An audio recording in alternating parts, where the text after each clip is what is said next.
20 de mayo de 2008. Senado de la República, en el corazón de la Ciudad de México.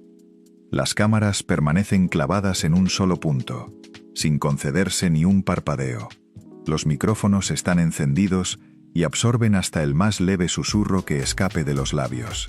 Un hombre que en algún momento alimentó el sueño de gobernar a toda una nación, se encuentra al borde de pronunciar unas palabras que podrían convertir en cenizas cuanto edificó con tanto cuidado a lo largo de los años. Santiago Creel Miranda llena sus pulmones de aire, despacio, como quien sabe que lo que viene no tiene marcha atrás. La tensión flota en la sala como una sustancia casi palpable. Una atmósfera espesa que todos los presentes alcanzan a percibir, aunque nadie se atreva a ponerle nombre. Durante muchísimo tiempo, se dedicó a cultivar con esmero una figura asociada al orden, a la disciplina inquebrantable, a una moral de corte conservador que exhibía orgullosamente como su bandera personal. Y entonces, justamente ese día, rodeado de reporteros con la grabadora encendida, de colaboradores cercanos que contenían el aliento y de adversarios que aguardaban con disimulo su tropiezo, termina por admitir aquello que ya circulaba por los pasillos como un rumor impregnado de veneno. Sí, la pequeña que responde al nombre de Constanza es hija suya, y la mujer que la trajo al mundo no es ninguna desconocida sin rostro. Es Edith González. Retén ese nombre dentro de tu memoria. Edith González, la soberana absoluta del melodrama, el rostro que viajó por más de un centenar de países, la intérprete que durante décadas dio cuerpo y voz al amor que no puede consumarse, a la traición que deja cicatrices, a la pasión que se rehúsa a ser domada, todo ello desplegado en el horario de mayor audiencia. La actriz a la que parecía que absolutamente nada podía siquiera rozar. En apenas un puñado de segundos, dos universos por completo ajenos entre sí chocan de frente: el de la política y el del entretenimiento, el del sermón cargado de moral y el del secreto resguardado en lo más íntimo, el de la imagen pulida para el consumo público y el de la verdad escondida en lo privado. Pero lo que se desata aquí va mucho más allá de un simple escándalo. Es el disparo de salida de un derrumbe, porque detrás de esa admisión se ocultan 4 años de silencio absoluto. 4 años durante los cuales Edith crió a su hija sin compañía alguna, mientras las portadas de las revistas la transformaban en objeto de sospecha, en materia prima del rumor, en blanco predilecto de la insinuación. 4 años en los que un único papel filtrado bastó para prender fuego a la prensa de todo el país. Y todavía hay algo que penetra más hondo, que toca una fibra más profunda. Esto no se reduce a la crónica de un vínculo clandestino entre dos personas. Es el relato de cómo una elección tomada en la más estricta intimidad puede llegar a desencadenar una tempestad que atraviesa generaciones enteras. De cómo una mujer que reinaba sin contrincante desde la pantalla podía, sin embargo, sentirse desamparada y frágil en cuanto se apagaban las luces. De cómo la maternidad, en lugar de convertirse en un motivo de celebración y alegría, terminó transformándose en un campo de batalla sembrado de minas. Aquí vas a descubrir 4 cuestiones que sacuden por completo todo lo que creías haber comprendido sobre esta historia. ¿De qué manera surgió la relación que ninguno de los dos estaba dispuesto a reconocer en voz alta? ¿Qué fue lo que realmente sucedió cuando Edith tomó la decisión de tener a su hija contra viento y marea? ¿Cómo terminó por estallar aquel documento que la obligó a una confesión pública en pleno 2008? ¿Y por qué, conforme fueron pasando los años, la tragedia abandonó el terreno político para mudarse al terreno del cuerpo, de la sangre, de la biología más cruda? Porque el destino de Edith González no quedó sellado entre los muros solemnes del Senado. Quedó sellado en el cuarto de un hospital.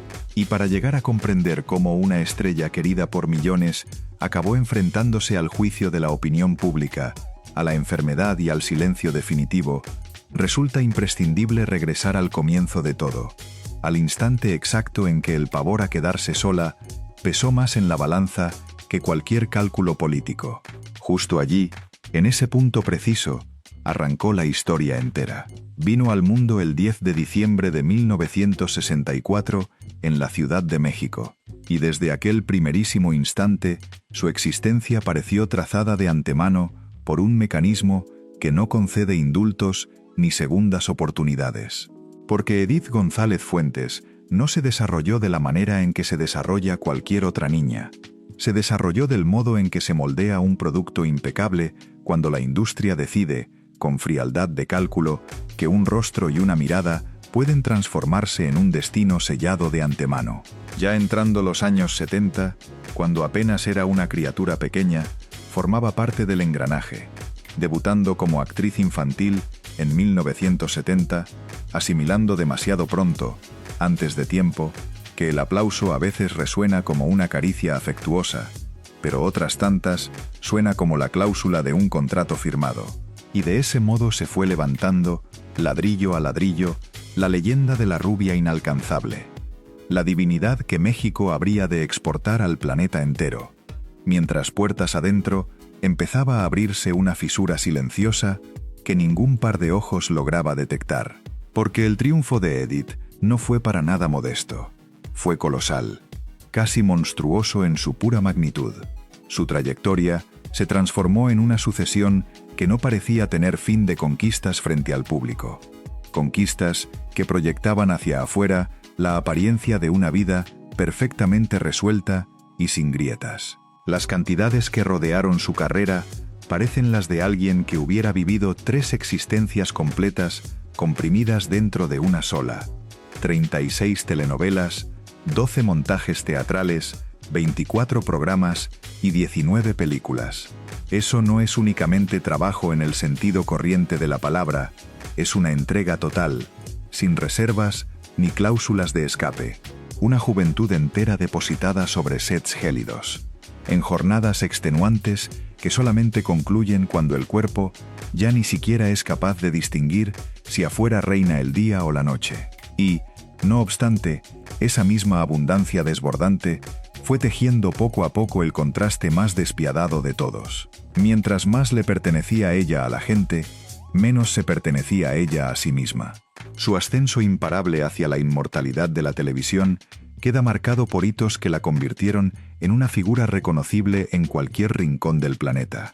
Entre 1979 y 1980, Los ricos también lloran atravesó las fronteras como un incendio que nada ni nadie podía detener. Emitida en 120 países y vertida a 25 idiomas distintos. Y Edith dejó atrás de golpe su condición de actriz joven para volverse un emblema que cualquiera podía identificar al encender cualquier televisor del mundo. Bastante tiempo después, entre 1993 y 1994, Corazón Salvaje la impulsó hacia un territorio completamente nuevo. Ya no se trataba de la cara hermosa y nada más.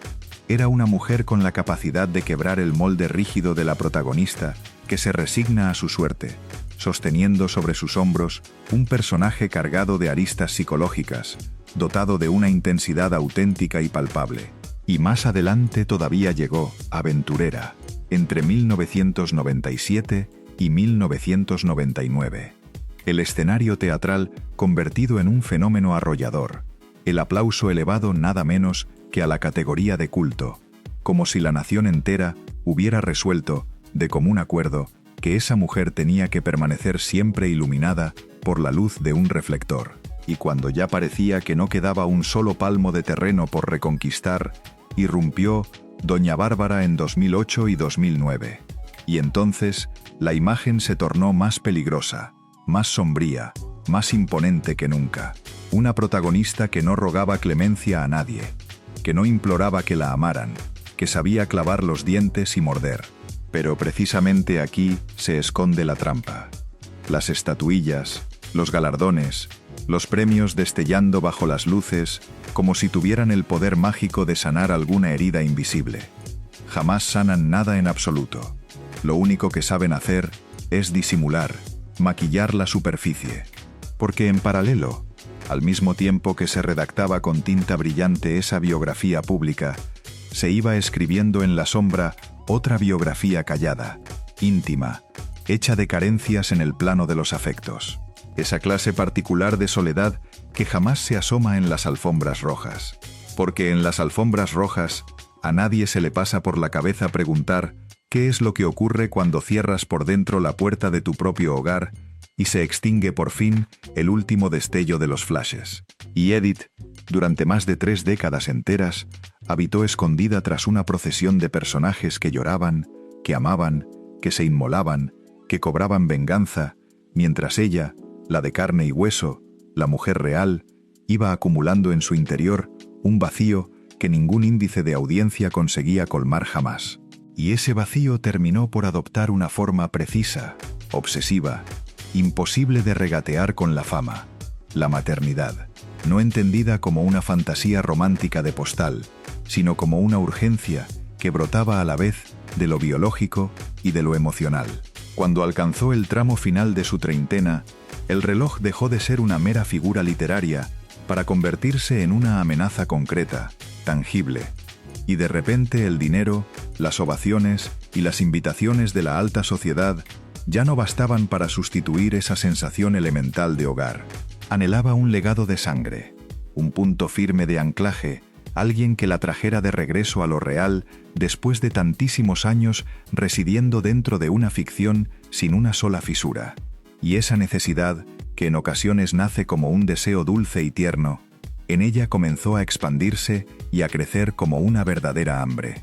Una hambre de las que enturbian el raciocinio, de las que te llevan a confundir una promesa con una vía de escape, la atención con el destino mismo, el poder con la protección.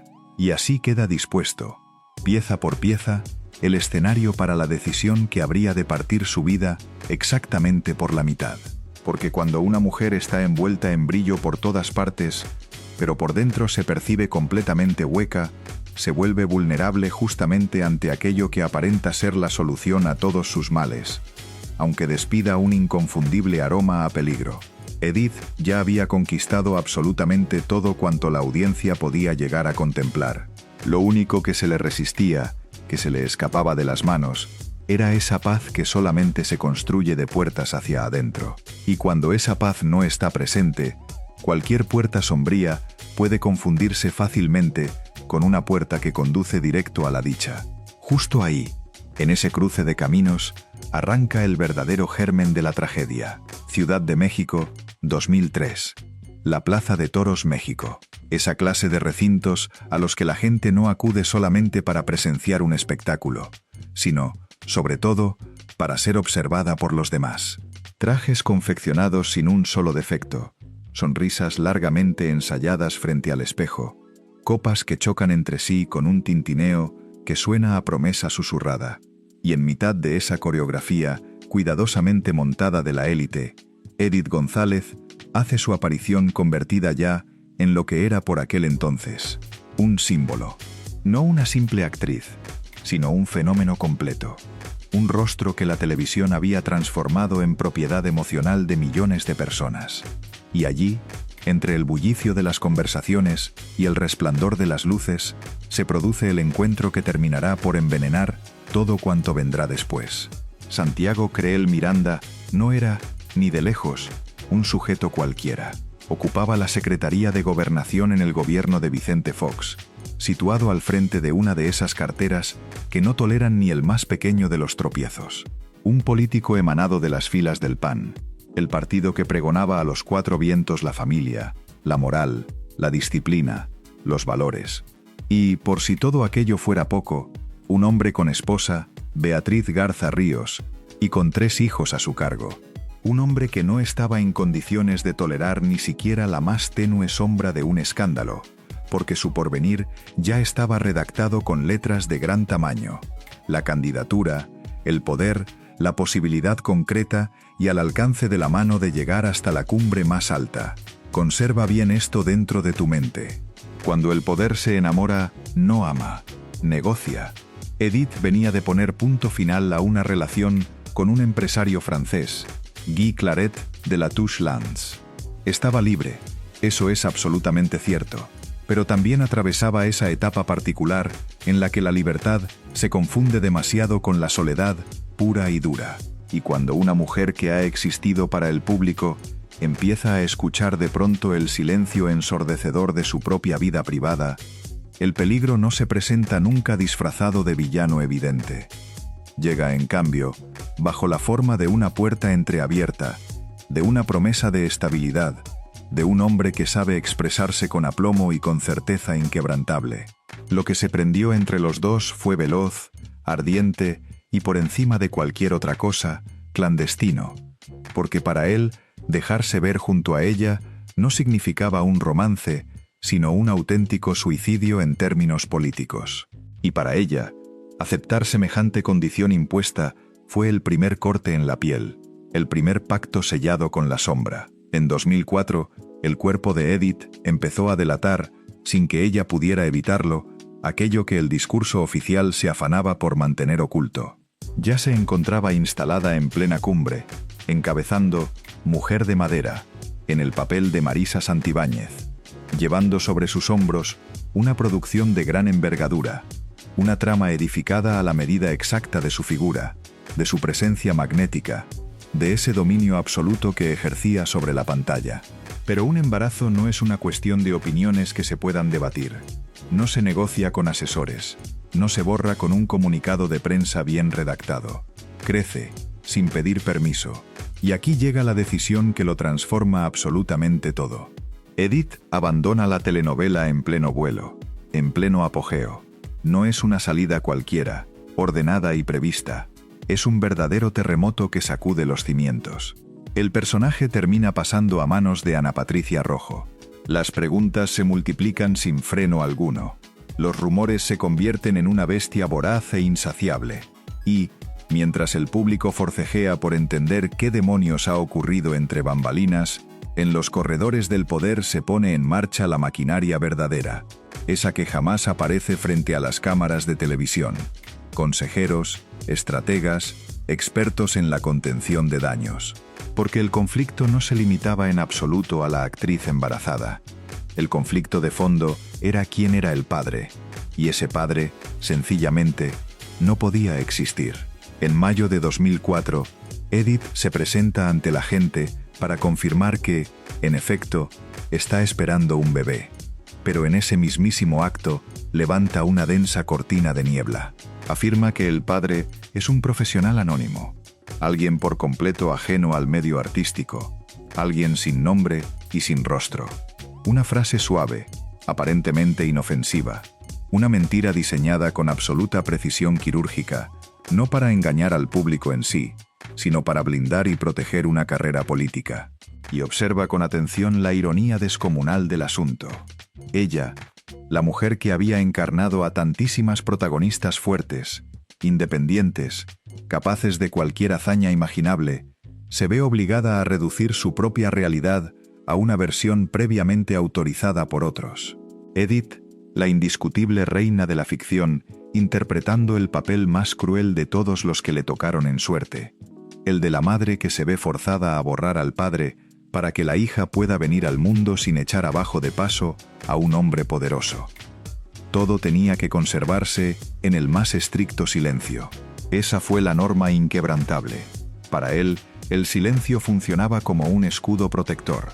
Para ella, ese mismo silencio era una jaula de barrotes apretados, porque en aquel pacto secreto no solamente se ocultaba una relación, se ocultaba también un derecho fundamental. El derecho de una niña a venir al mundo sin sentirse, desde el primer día, un error que corregir. El derecho de una madre a pronunciar la verdad sin un temor que le atenazara la garganta. El derecho elemental, básico, de poder llamar a cada cosa por su nombre. Pero cuando el poder se cuela dentro de tu vida, el lenguaje se transforma en un terreno minado donde cada paso puede ser el último y la verdad se convierte ella misma en una amenaza latente. Y así, antes incluso de que Constanza naciera, antes de que el país conociera siquiera su nombre, antes de que las portadas detonaran años más tarde, ya estaba sembrada en lo profundo la semilla del desastre. Un amor sometido a vigilancia constante, una maternidad atada de pies y manos a un montón de condiciones, un apellido encerrado bajo 7 llaves. Porque el secreto no solamente se guarda, el secreto tarde o temprano, cobra su precio. Y lo que se cayó en 2004, lo que se escondió con pulso firme de cirujano, habría de volver más adelante convertido en un documento frío e impasible, en tinta negra sobre papel blanco, en una filtración con el poder suficiente para derribarlo absolutamente todo. 17 de agosto de 2004. Edith González tiene 40 años cumplidos y al fin sostiene entre sus brazos aquello que durante tanto y tanto tiempo había sido su obsesión más silenciosa. Constanza nace dentro de una burbuja hecha, a partes exactamente iguales, de ternura y de tensión. Puertas afuera. El país entero sigue contemplando a Edith como a una heroína impecable recién salida de las páginas de una telenovela. Una mujer que aparenta poseerlo absolutamente todo. Puertas adentro, en la penumbra de la intimidad, lo que ve la luz no es solamente una niña recién nacida. Nace también un pacto. Y ese pacto trae consigo, como una sombra inseparable, una condición brutal. La verdad tiene terminantemente prohibido existir. Graba bien esta imagen dentro de tu mente. Una cuna impecable, sin un solo defecto, y justo a su costado, un vacío con la forma exacta de un apellido. Constanza llega al mundo envuelta en privilegios.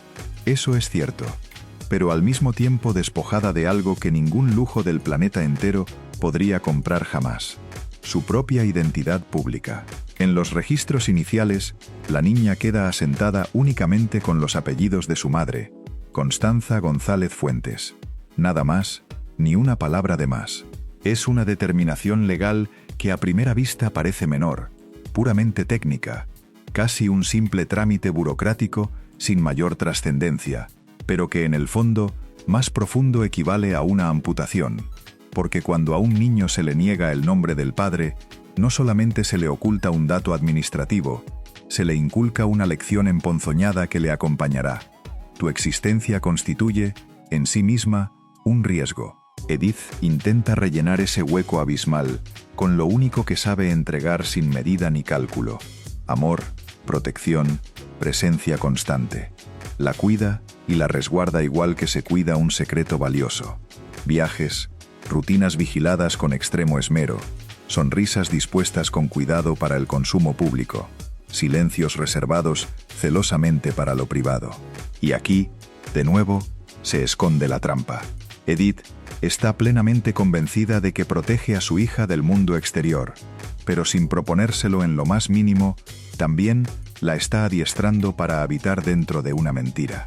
Porque Constanza se desarrolla y crece en un hogar donde hay puertas que no se abren nunca, preguntas que se esquivan con destreza, nombres que jamás se pronuncian en voz alta, fotografías que sencillamente nunca se toman. Y entre tanto, ese hombre, el padre, existe a la manera de una sombra administrada con sumo cuidado y precisión. Edith dirá más adelante que él mostró interés genuino, que se hizo presente poco después del nacimiento, que preguntó, que estuvo allí de algún modo. Pero incluso si todo aquello fue rigurosamente cierto, se trataba de una presencia fantasmal, espectral. Visitas discretas a horas convenidas, entradas por la puerta trasera para no ser visto, horarios calculados al minuto para esquivar a la prensa. Un cariño sometido por completo a la condición del miedo a ser descubierto. Y ahora, imagina por un momento lo que semejante cosa siembra y planta en la mente tierna de una niña. La infancia tendría que ser, por naturaleza, un sitio donde el mundo se percibe estable y seguro, donde la familia funciona como un suelo firme bajo los pies. Pero Constanza aprende, en cambio, algo bien distinto. Aprende que existe un hombre importante dentro de su vida que, paradójicamente, no puede formar parte de su vida.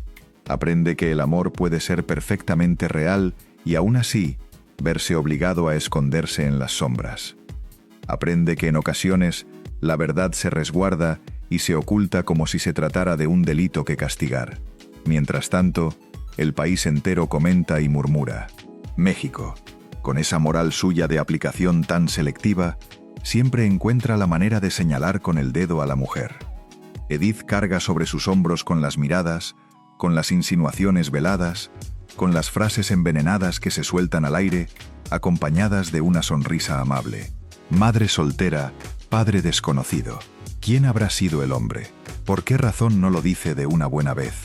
Y esa presión asfixiante no recae únicamente sobre ella. Comienza a infiltrarse, igual que si fuera humo, en el entorno mismo donde Constanza va creciendo día a día. Y el humo se mete en todo. En las conversaciones de los adultos, en los murmullos que los niños alcanzan a captar, aunque nadie se los diga jamás de forma directa. Conserva bien esta contradicción, porque va a doler todavía mucho más adelante. Mientras Edith sostiene completamente a solas el peso público del misterio, él continúa transitando con tranquilidad por el mundo de la política, hablando de valores, de familia, de moral, como si su propia sangre no estuviera aguardando en silencio un sitio dentro de su historia. Edith intenta compensar la ausencia con una presencia total, sin grietas. Lo hace con una intensidad que roza peligrosamente la desesperación, porque ella conoce de sobra algo que nadie quiere reconocer en voz alta. Los niños perciben con claridad aquello que los adultos se empeñan en esconder. Constanza puede contar con todos los juguetes del mundo, con los mejores colegios, con viajes, con fiestas multitudinarias, pero hay una pregunta que va creciendo a la par exacta que ella. ¿Por qué no puedo decirlo? ¿Por qué mi historia tiene que ser por fuerza un secreto? Y aquí aparece el detalle más despiadado de todos los detalles. No es que a Constanza le falte un padre en el sentido estrictamente biológico del término. Es que le falta un padre en el sentido simbólico, que duele de otra manera. El gesto público de reconocimiento, la legitimidad ante los demás, la mano que se sostiene caminando en plena calle a la vista de todos, el orgullo desprovisto de cualquier miedo. Eso es justamente, exactamente, lo que se le arrebata. Así se va edificando, ladrillo a ladrillo, un trauma que no hace ruido alguno, un trauma elegante y discreto, un trauma de alfombra roja.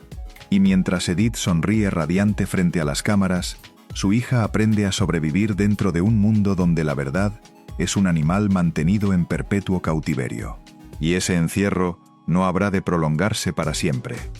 Porque cuando un secreto alcanza semejante tamaño descomunal, cuando involucra de por medio poder, ambición y reputación, siempre acaba apareciendo alguien que lo contempla como una moneda de cambio.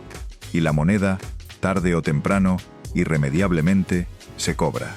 Lo que Constanza padeció en su casa como un silencio doméstico y privado, el país habría de convertirlo más tarde en puro espectáculo.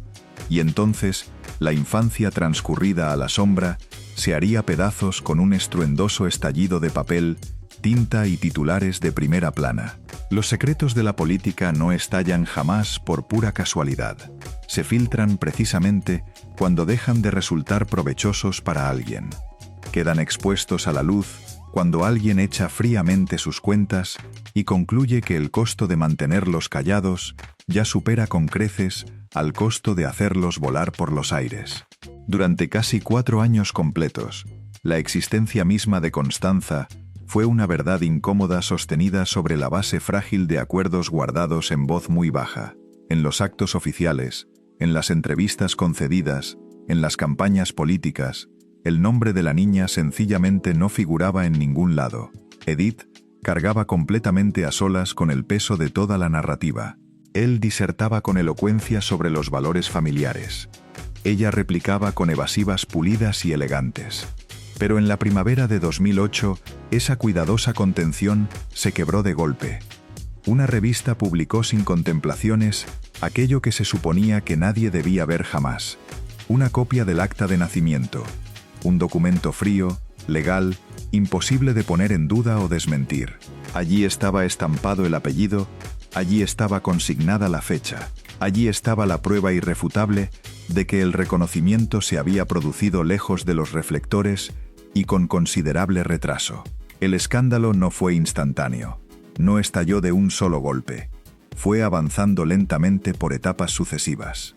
Primero los rumores susurrados en la radio, luego las columnas en las secciones políticas, después los titulares de plana mayor. La presión se fue acumulando capa sobre capa hasta tornarse del todo imposible de soportar. El 20 de mayo de 2008, el hombre que durante años enteros había rehuido con habilidad toda respuesta, no tuvo más remedio que romper su silencio y hablar. Frente a las cámaras encendidas, dentro del Senado, reconoció finalmente la paternidad. No fue, ni mucho menos, una confesión teñida de romanticismo. Fue un frío ejercicio de contención de daños, una declaración calculada al milímetro, desprovista de cualquier emoción visible en el rostro. Admitía el hecho consumado, reclamaba respeto hacia su privacidad, pretendía suturar la herida en el mismísimo instante en que el país apenas comenzaba a abrirla del todo. Para él representaba, ante todo, una crisis de orden político que gestionar. Para Edith, significaba una exposición salvaje, sin filtros. Durante 4 años, había puesto a salvo a su hija del ruido ensordecedor. Había aguantado preguntas cargadas hasta el borde de mala intención. Había fabricado con cuidado respuestas en torno a un supuesto padre anónimo e inexistente. No por vergüenza, conviene aclararlo, sino por pura estrategia, por simple supervivencia. Porque el sistema entero no estaba concebido para que una actriz tuviera un hijo con un hombre que aspiraba a la presidencia de la República, enarbolando bien alto el estandarte de la moral conservadora. Pero en cuanto el documento salió a la luz pública, la narrativa dejó por completo de estar bajo su control.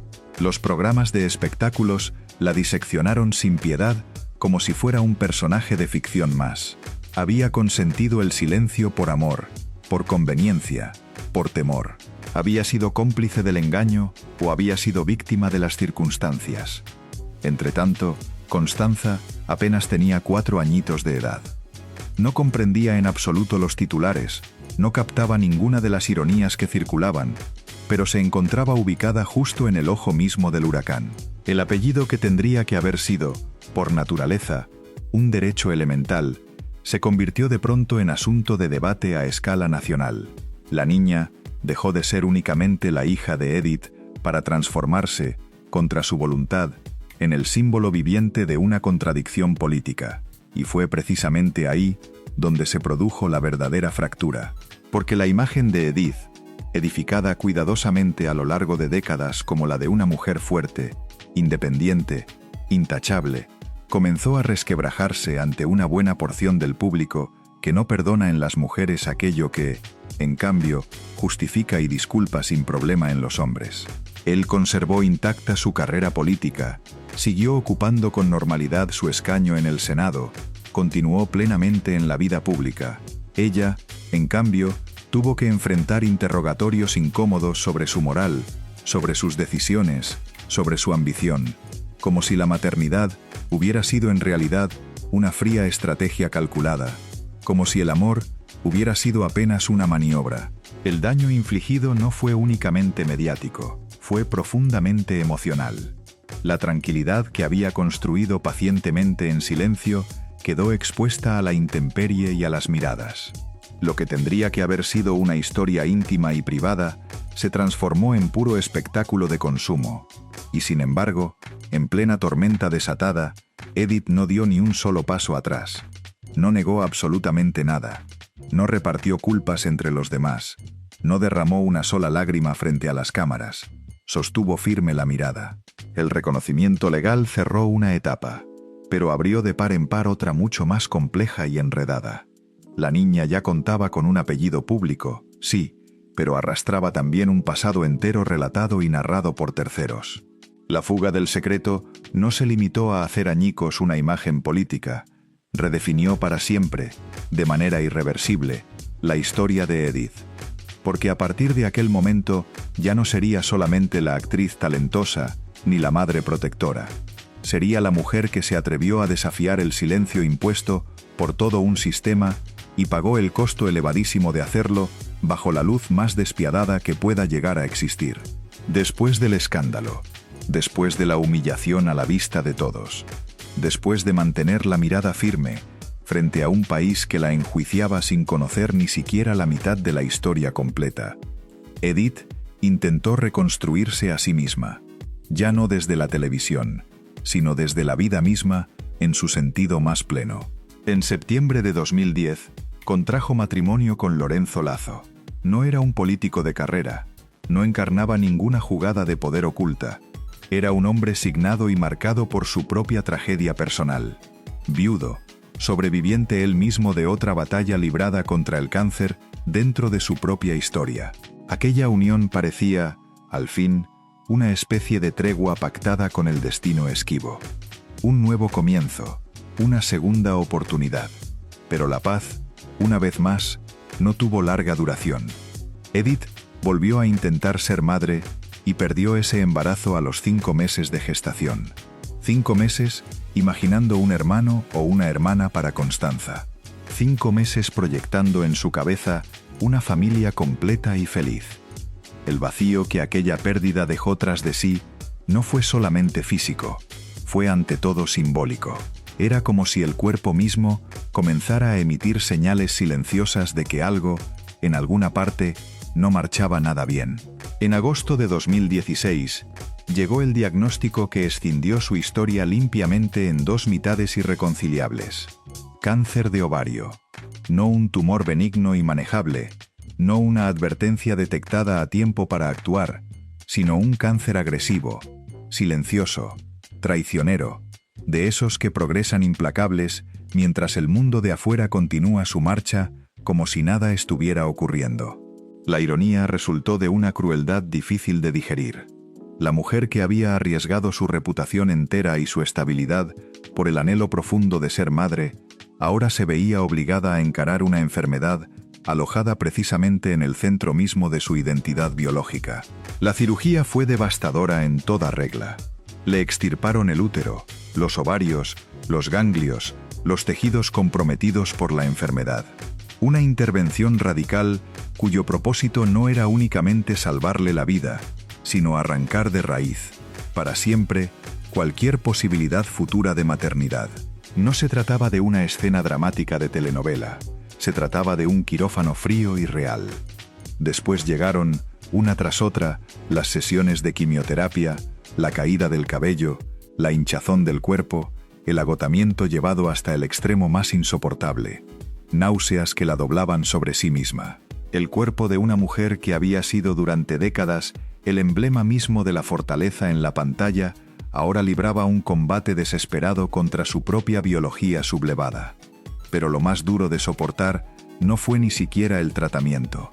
Fue la mirada de Constanza. A sus apenas 12 años de edad, la niña que había logrado sobrevivir a un escándalo político de proporciones nacionales, ahora aprendía a la fuerza el idioma frío de los hospitales. Dormía pegada a la cama de su madre.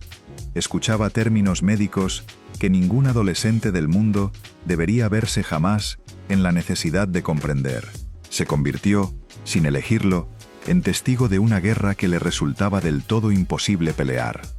Edith resolvió no esconder en esta ocasión la enfermedad. Esta vez no habría secretos guardados, no habría pactos sellados en la penumbra. Se mostró sin peluca ante todos, sonrió abiertamente con la cabeza rapada. Habló del cáncer sin dramatismos exagerados, sin asumir en ningún momento el papel cómodo de víctima. Pero la cruda verdad es que el cáncer no negocia con la valentía de nadie. Durante un tiempo hubo esperanza, remisión, fotografías llenas de luz y de optimismo, entrevistas en las que hablaba con convicción de actitud y de disciplina. El público volvió a verla fuerte, indestructible, invencible. Sin embargo, el cáncer de ovario es traicionero hasta la médula. Sabe esconderse en los rincones, sabe replegarse en aparente calma para luego embestir de nuevo con una violencia redoblada. A comienzos de 2019, la enfermedad regresó más agresiva que nunca, más extendida por el cuerpo. La metástasis empezó a propagarse sin freno. El cuerpo, que ya había pasado una vez por el quirófano, no resistía ahora de la misma manera. Y aquí asoma la pregunta inquietante que nadie puede llegar a contestar con plena certeza, pero que muchísimos se formularon en silencio. ¿Puede acaso el estrés extremo, los años incontables de presión mediática, el peso aplastante de un secreto político sostenido durante tantísimo tiempo, debilitar el sistema inmunológico hasta el punto de abrirle de par en par la puerta ¿A una enfermedad devastadora? No existe veredicto médico alguno que lo confirme con rotundidad, pero sí existe una innegable acumulación de desgaste. Años enteros viviendo bajo una tensión constante. Años protegiendo a una hija del escrutinio implacable. Años cargando sobre los hombros culpas que ni siquiera eran suyas. El cuerpo, a fin de cuentas, guarda memoria de todo. Edith había soportado la traición pública, la manipulación política, la pérdida dolorosa de un embarazo, la exposición despiadada ante los medios. Su biología terminó al final por presentarle la factura completa. Cuando la enfermedad avanzó ya sin posibilidad alguna de retorno, ella tomó una decisión perfectamente congruente con la mujer que había aprendido, a base de golpes, a hacer frente a las tormentas. Dejó instrucciones precisas y claras. No prolongar artificialmente la vida si ya no quedaba esperanza real alguna. No convertir el final de sus días en un espectáculo médico para el morbo ajeno. La maldición no fue únicamente política, también fue biológica. La mujer que había luchado con uñas y dientes por el derecho de su hija a tener un apellido, terminó luchando por su propio derecho a morir con dignidad. Y mientras su cuerpo se iba extinguiendo poco a poco, lentamente, la verdadera herencia no se hallaba en contratos firmados ni en titulares de periódico. Se hallaba enteramente en esa adolescente que había aprendido demasiado pronto, antes de tiempo, que la fama no protege a nadie, que el poder no salva a nadie y que el cuerpo, tarde o temprano, sin excepciones, exige el pago íntegro de cada batalla librada. El cáncer no anunció su regreso con estrépito ni con fanfarrias. Volvió en silencio absoluto, más agresivo, más resuelto que nunca. A comienzos de 2019, los estudios médicos ya no dejaban ni el más mínimo margen para la esperanza optimista. La enfermedad se había extendido sin remedio. El cuerpo, que durante años enteros había resistido cirugías, quimioterapias y sonrisas forzadas ante las cámaras, comenzó a apagarse con una lentitud verdaderamente despiadada. No fue una caída repentina y brusca, fue una despedida prolongada que avanzaba paso a paso, por etapas. Edith comprendió antes que cualquier otra persona lo que estaba sucediendo en realidad. No gritó desesperada, no entró en regateos inútiles con el destino. Tomó ella misma el control de la situación. Había dejado instrucciones claras y firmes. No quería máquinas alargando artificialmente una vida ya desprovista de toda conciencia. No quería transformarse en un cuerpo sostenido por tubos, mientras el mundo de afuera especulaba sin descanso sobre su estado. La mujer que años atrás había sido manipulada por la política, ahora se rehusaba terminantemente a ser manipulada por la biología.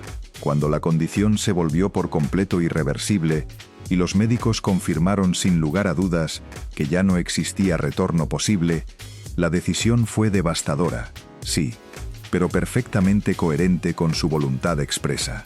Los dispositivos que sostenían de manera artificial sus funciones vitales fueron finalmente retirados. El 13 de junio de 2019, a los 54 años de edad, Edith González murió. Pero incluso en la muerte misma, ella quiso dirigir hasta el último detalle la escena final. No abandonó nada al azar en su despedida. Planificó cada detalle con esmero. Escogió personalmente el lugar. Deseaba con firmeza que su cuerpo fuera trasladado al Teatro Jorge Negrete, la casa simbólica de los actores, el escenario donde había levantado piedra a piedra su imperio artístico. El contraste resultó brutal, sobrecogedor. Un ataúd blanco rodeado por completo de rosas, el estallido incesante de los flashes de las cámaras, admiradores deshechos en llanto y música, porque ella misma pidió expresamente música de mariachi. Canciones que hablaran de amor, de despedida, de ese cielo enrojecido que parece arder cuando algo concluye para siempre, sin remedio. La reina no se marchó en silencio discreto. Bajó el telón final acompañada de orquesta completa. Pero el momento verdaderamente más íntimo de todos no tuvo lugar dentro del teatro. Ocurrió en realidad meses antes. Edith sabía perfectamente que su tiempo estaba ya contado y se sentó a escribir. No un comunicado oficial, no una declaración pública para los medios, una carta, dirigida a Constanza, con motivo de su cumpleaños número 14. En esa carta no hay ni rastro de rencor político, no hay ningún ajuste pendiente de cuentas, hay solamente verdad desnuda. Le habla de lo arduo y difícil que resulta vivir. Le dice con franqueza que la vida no será nada sencilla, que el mundo puede mostrarse cruel en ocasiones, pero también profundamente hermoso. Le reconoce a su hija carácter, inteligencia, determinación, y admite algo que escuece y duele más que cualquier escándalo, que los padres no son salvadores omnipotentes, apenas guías imperfectos, perdidos ellos mismos en un océano inmenso. Ese es el verdadero cierre del ciclo completo, no la enfermedad, no el funeral multitudinario, no los titulares de prensa. El ciclo se cierra de verdad cuando una madre, devorada por el poder y por la biología, acepta con dolor que no podrá resguardar a su hija de absolutamente todo. Constanza tenía 14 años cuando perdió a su madre, la edad exacta en la que empieza a tomar forma definitiva la identidad de una persona, la edad precisa en la que más se necesita contar con una dirección, con una guía.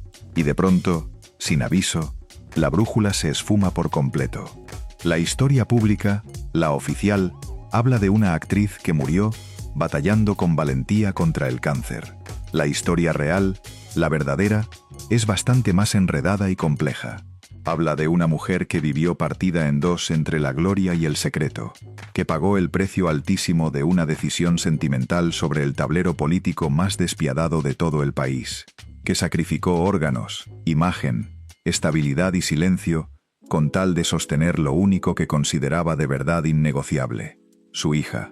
El cuerpo de Edith se apagó en la habitación impersonal de un hospital, pero la última escena de su vida no fue, ni de lejos, una derrota. Fue una declaración rotunda. La reina eligió cómo morir, eligió hasta el último detalle cómo despedirse del mundo, y dejó una carta a modo de antídoto duradero contra el olvido. El telón cayó finalmente. Lo que permaneció en pie después de todo fue la herencia invisible. Cuando Edith murió, el escándalo no murió junto con ella. Sencillamente cambió de propietario. El peso enorme que durante años enteros había cargado una mujer adulta, célebre y entrenada a conciencia para resistir el fuego cruzado de las cámaras, recayó de golpe, sin previo aviso, sobre los frágiles hombros de una adolescente de apenas 14 años. Constanza ya no era únicamente la hija secreta de un político de renombre, ni tampoco la hija adorada de una actriz célebre. Era, de pronto, la única heredera visible de una historia que México se negaba tercamente a dejar descansar en paz de una buena vez. Tras el funeral multitudinario, mientras los mariachis aún resonaban en la memoria colectiva del país, dio comienzo de nuevo el murmullo incesante. ¿Quién obtendría finalmente la custodia de la niña? ¿Dónde habría de vivir a partir de ahora? ¿Volvería acaso a librarse la vieja guerra del apellido, ahora que la madre ya no estaba presente para protegerla con su cuerpo? Pero esta vez, afortunadamente, no hubo espectáculo alguno en los tribunales. Hubo, en cambio, acuerdos. La tutela legal pasó a manos de su padre biológico, Santiago Creel. La niña, que había nacido sin contar con su reconocimiento oficial, terminó instalándose, por las vueltas del destino, en la casa misma del hombre que durante tantísimos años no había podido asumirla en público. La paradoja resulta casi cruel de tan perfecta. El apellido que le fue negado en silencio durante años acabó convirtiéndose, al final, en su propia estructura legal de protección. De forma paralela, Lorenzo Lazo, viudo ya por segunda vez en su vida, tomó la decisión de quedarse. Declaró públicamente que siempre serían una familia, que Constanza tendría siempre un sitio firme y seguro dentro de su vida. No era una frase calculada para la galería, era una manera sincera de clausurar con dignidad un capítulo entero marcado por pérdidas que se sucedían unas a otras sin tregua. Sin embargo, el verdadero giro inesperado de la historia no provino de ninguno de los hombres que rodeaban la trama, provino de ella misma. Al ir creciendo, Constanza heredó algo bastante más que los meros rasgos físicos de su madre. Heredó, sin pedirla, la mirada constante del público. Desde muy joven arrancaron sin freno las especulaciones. Debut próximo en telenovelas, retorno triunfal del mito materno, continuidad natural del linaje artístico. El sistema entero estaba ya preparado y dispuesto para absorberla por completo, pero Constanza resolvió, contra todo pronóstico, no entrar en él.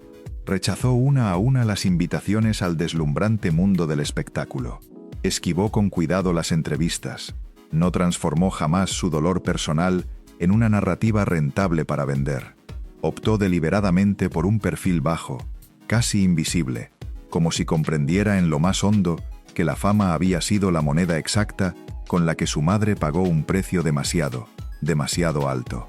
Y entonces, en un gesto del todo inesperado, apareció de pronto en las calles. Durante una marcha del 8 de marzo, Día Internacional de la Mujer, caminó entre miles y miles de voces que reclamaban a gritos justicia frente a la violencia estructural y frente al machismo enquistado hasta lo más profundo de la sociedad. No iba allí como la hija de una celebridad fallecida. Iba como una mujer joven plenamente consciente de la pesada historia que la antecedía y la formaba.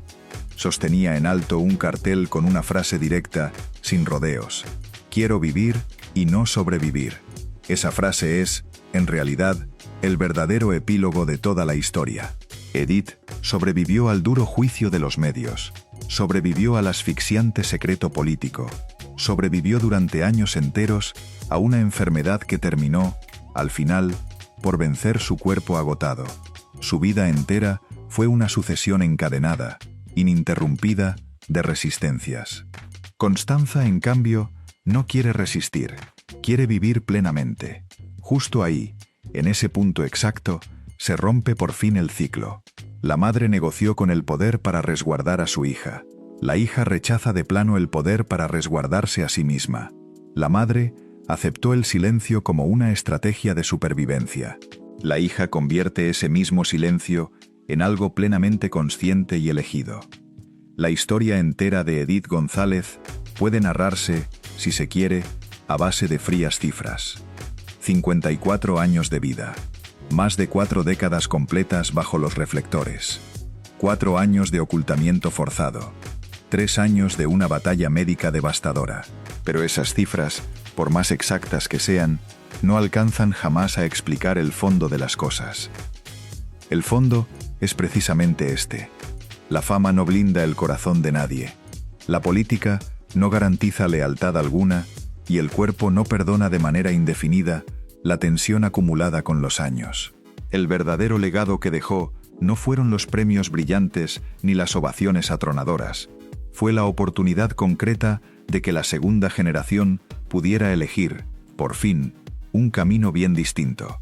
Constanza no heredó un trono artístico que ocupar, heredó una advertencia que atender.